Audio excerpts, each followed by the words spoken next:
नवरात्रि की पावन कथा में जानिए कैसे देवी की महिमा ने राजा सूरत और बनिया समाधि का जीवन बदला। यह कहानी शक्ति, भक्ति और तप का अनमोल संदेश देती है। आइए इस दिव्य यात्रा पर चलते हैं। प्राचीन समय की बात है जब सूरत नामक राजा अपनी प्रजा की रक्षा में उदासीन हो गए। इसका परिणाम ये हुआ कि पड़ोसी राजा ने उन पर आक्रमण कर दिया। राजा सूरत की सेना भी शत्रु से मिल गई, जिससे उनकी हार हुई।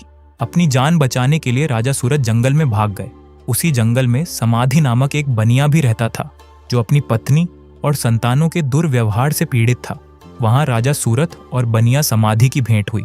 परिचय के बाद वे दोनों घूमते घूमते महर्षि मेधा के आश्रम पहुंचे। महर्षि ने उनके आने का कारण पूछा। दोनों ने उत्तर दिया कि अपमान और तिरस्कार के बावजूद हमें अपने अपनों से मोह है। इसका कारण क्या है?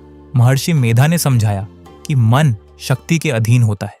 आदि शक्ति के दो रूप हैं, विद्या ज्ञान और अविद्या अज्ञान। जो लोग अज्ञान का नाश करने के लिए उपासना करते हैं, उन्हें देवी विद्या स्वरूपा बनकर मोक्ष प्रदान करती है। राजा सूरत ने पूछा, हे महर्षि, यह देवी कौन है? उनका जन्म कैसे हुआ? महर्षि ने उत्तर दिया, यह देवी नित्य स्वरूपा और विश्वव्यापिनी है। कल्पांत के समय भगवान विष्णु क्षीर सागर में अनंत शैया पर शयन कर रहे थे। तभी उनके कानों से मधु और कैटब नामक दो असुर उत्पन्न हुए। ये असुर ब्रह्मा जी को मारने के लिए दौड़े। ब्रह्मा जी ने विष्णु भगवान को जगाने का प्रयास किया, लेकिन वे गहरी निद्रा में थे। तब ब्रह्मा जी ने विष्णु की योग निद्रा की स्तुति की। योग निद्रा विष्णु भगवान के नेत्र, नासिका, मुख और हृदय से निकलकर ब्रह्मा जी के समक्ष प्रकट हुई। योग निद्रा के हटते ही विष्णु भगवान जागे और उन राक्षसों से युद्ध करने लगे। यह युद्ध 5000 वर्षों तक चला।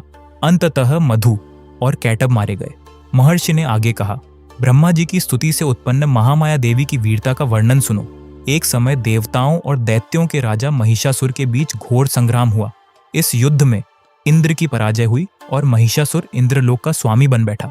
देवताओं ने ब्रह्मा जी के नेतृत्व में भगवान विष्णु और शिव जी की शरण ली। देवताओं की व्यथा सुनकर विष्णु और शिव जी क्रोधित हो गए। क्रोध से निकली ऊर्जा से एक तेज पुंज उत्पन्न हुआ, जो देवी के रूप में प्रकट हुआ।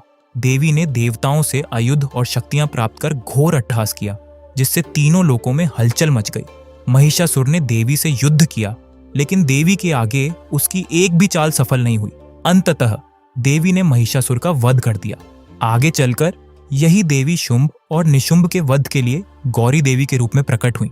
महर्षि मेधा ने राजा सूरत और बनिया समाधि को देवी स्तुति और तपस्या का महत्व बताया। राजा और बनिया ने नदी किनारे 3 वर्षों तक घोर तपस्या की। उनकी तपस्या से प्रसन्न होकर देवी प्रकट हुई और उन्हें आशीर्वाद दिया। इससे बनिया संसार के मोह से मुक्त होकर आत्मचिंतन में लग गया और राजा सूरत ने अपने शत्रुओं पर विजय प्राप्त कर अपना राज्य पुनः प्राप्त किया। यह थी नवरात्रि की पावन कथा, जो हमें सिखाती है कि देवी की भक्ति और सच्चे तप से हर मुश्किल का समाधान संभव है। अगर आपको ये कहानी पसंद आई हो तो वीडियो को लाइक करें, चैनल को सब्सक्राइब करें और इसे दूसरों के साथ जरूर शेयर करें। मिलते हैं अगली कथा में। जय माता दी।